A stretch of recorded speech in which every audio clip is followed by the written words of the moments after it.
Hi అండి. ఈ video వచ్చేసి లాస్ట్ వీడియో కంటిన్యూయేషన్ అనమాట. సో, ఇది వరలక్ష్మి వ్రతం రోజు నేను మార్నింగ్ లేచానండి. Early morning. సో, నేను 3:00కే లేసాననమాట. నెక్స్ట్ ఇక్కడొచ్చేసి ఫస్ట్ రైస్ కడిగి పెట్టేసానండి రైస్ కుక్కర్‌లో. ఇక్కడొచ్చేసి స్టవ్‌కి పసుపు, కుంకుమ పెట్టుకుంటున్నాననమాట. సో, మార్నింగ్ మనం ప్రసాదాలన్నీ చేస్తాం గదా! నెక్స్ట్ ఇక్కడొచ్చేసి నేను నైట్ నానబెట్టుకున్నాను గదండీ! వీడియోలో గూడా చూసుంటారు మీరు. సో, పెసరపప్పు, శనగలు అలాగే ఉద్దివడల కోసము ఉద్దివడలు కూడా నానబెట్టేసుకున్నాననమాట. నెక్స్ట్ ఇక్కడొచ్చేసి పప్పుకేస్తున్నానండి. మీరు కూడా ప్రసాదాలు ఎన్ని చేశారండి? ఎన్ని రకాలు చేశారు? సో, నేనైతే అనుకోకుండా 11 రకాలయిపోయిందనమాట ప్రసాదాలు. సో, నేనైతే 9 రకాలు చేద్దామనుకున్నాను. 11 రకాలయిపోయిందండి. నెక్స్ట్ ఇక్కడొచ్చేసి పప్పుకు టమాటాలు కట్ చేసుకొని చేస్తున్నాననమాట.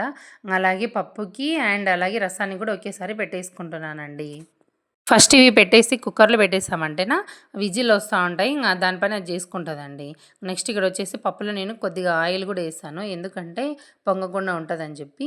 ఇక్కడ నేను పాలు పోస్తున్నానండి. సో, అది చూసుకోలేదు. పాలన్నీ పడిపోయాయన్నమాట. నెక్స్ట్ ఇక్కడొచ్చేసి బెల్లమన్నం చేద్దామని పాలు పొంగించాలి గదా! సో, అందుకే పాలు పెట్టేసానండి బెల్లమన్నం కోసం. నెక్స్ట్ ఇక్కడ రసాన్ని గూడా కట్ చేసుకున్నాను. తిరువాత గూడా యేసుకొని, టమాటాలు గూడా వేసుకొని, కొన్ని వాటర్ యేసుకొని విజిల్ పెట్టేసుకోవడమే. మళ్ళీ తర్వాత మనము ఎనుపుకొని వాటర్ వేసుకొని ఉప్పు, కారం, పసుపు, ధనియాల పొడి యేసుకుంటే అయిపోతదండి. నేను రసంలోకి అవే యేస్తాననమాట. రసం పొడి అవన్నీ ఏమెయను. టేస్ట్ కూడా చాలా బావుంటది. సో, నేను ఆ రోజు వచ్చేసి మునక్కాయ రసం చేశానండి. నెక్స్ట్ ఇక్కడొచ్చేసి ఇందాక పులిహోర కోసం అని చెప్పి చింతపండు కూడా నానబెట్టుకున్నాను. ఇప్పుడొచ్చి డ్రై ఫ్రూట్స్ అన్నీ వేయించుకుంటున్నానండి. పొంగలి కోసం అని చెప్పి బెల్లమన్నం కోసం నేను పెసరపప్పు, అలాగే బియ్యము కాసేపు నానబెట్టుకున్నానండి. పాలు కూడా పొంగొచ్చినాయనమాట. అందులో ఏసాను. అది ఉడుకుతుంది ఒక పక్క. ఒక పక్క వచ్చేసి పప్పు కూడా విజిల్ వచ్చేసింది. రసానికి కూడా వచ్చేసింది. సేమే వేయించి పెడుతున్నాను పాయసం కోసం అనేసి. సో, ఇటు పై వచ్చేసి నేను 2 గిన్నెలు పాలేసానండి. అలాగే వాటర్ గూడా ఏసాను. ఒక 3 గిన్నెలేమో ఏసాననమాట. ఇంకొక గిన్నె పాలు పక్కన పెట్టేసాను. లాస్ట్‌లో యాడ్ చేద్దామనేసి. సో, అక్కడ ప్రసాదాలు అవుతున్నాయా, ఇంకా నేనిక్కడొచ్చేసి బయట ముగ్గు వేయాలి గదా! సో, నేను సౌభాగ్య గూడా చల్లేసాననమాట. అది కొద్దిగా డ్రై అయిపోయేంత వరకు మళ్ళీ ఈ పులిహోర కలిపేద్దాంలే అని జెప్పేసి లోపలికొచ్చానండి. పులిహోర కోసం ఆయిలేసుకొని ఆవాలు, జీలకర్ర, మినపప్పు, శనగపప్పు, నెక్స్ట్ శనక్కాయ పప్పులు, పచ్చిమిర్చి, కరివేపాకు, ఎండుమిర్చి ఇవన్నీ ఏసుకున్నానండి. నెక్స్ట్ ఇక్కడొచ్చేసి చింతపండు రసం గూడా తీసేసాననమాట.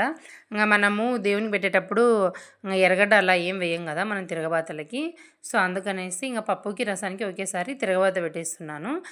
ఏం లేదండి, ఆయిలేసుకొని ఆవాలు, జీలకర్ర, కరివేపాకు, ఎండుమిర్చి, అలాగే కొత్తిమీర అండి. ఇవన్నీ ఏసుకొని తిరగబాత గూడా పెట్టేసుకున్నాను. వీటి పని ఏం లేదనమాట, అయిపోయినట్లే. అన్నం గూడా అయిపోయిందండి. నెక్స్ట్ వచ్చేసి ఇందులోకొచ్చి నేనిప్పుడు పసుపు, అలాగే ఉప్పు అనమాట. ఇవన్నీ ఏసుకొని కొంచెం దగ్గరకు వచ్చేంత వరకు బాగా ఉడకనియాలి. అంతే అనమాట. చింతపండు, పులిహోర పేస్ట్ రెడీ అయిపోతది. ఇక్కడొచ్చేసి కేసరి చేద్దామని చెప్పి అండి రవ్వ నెయ్యిలో వేయిస్తున్నానండి. అది గూడా వేయించేసి ఎసురు గూడా వేసి పెట్టేసాననమాట. నెక్స్ట్ ఇక్కడొచ్చేసి వడలేస్తున్నానండి, ఉద్ది వడలు. సో, మిక్సీ ఏసి పట్టేసుకున్నాను.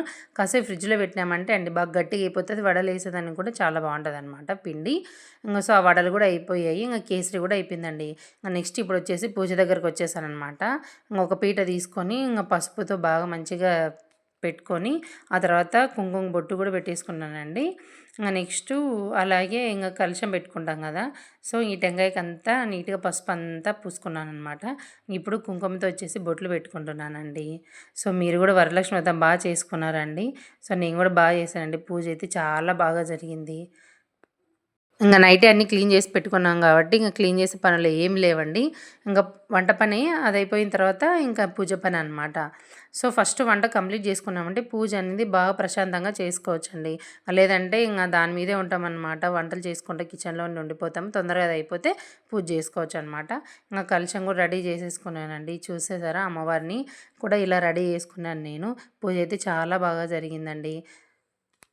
ముందుగా వినాయకునికి పూజ చేసుకున్నాననమాట.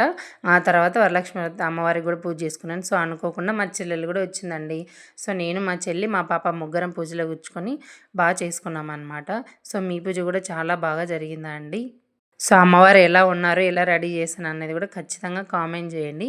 నెక్స్ట్ వచ్చేసి ఇవేనండి నేను చేసిన 11 ప్రసాదాలు అనమాట. సో, ఇంకా వాయినానికి గూడా పిలిచానండి. సో, అందరూ ఈవినింగ్ వస్తారనమాట. సో, నేను గూడా వెళ్ళాలి ఈవినింగు పిలిచిన వాళ్ళ ఇంటికి. ఇంతేనండి. ఈ వ్లాగ్ మీ అందరికీ నచ్చిందనుకుంటున్నాను. నచ్చితే లైక్ చేయండి, షేర్ చేయండి, సబ్స్క్రైబ్ చేయండి. Thanks for watching. Take care. Bye.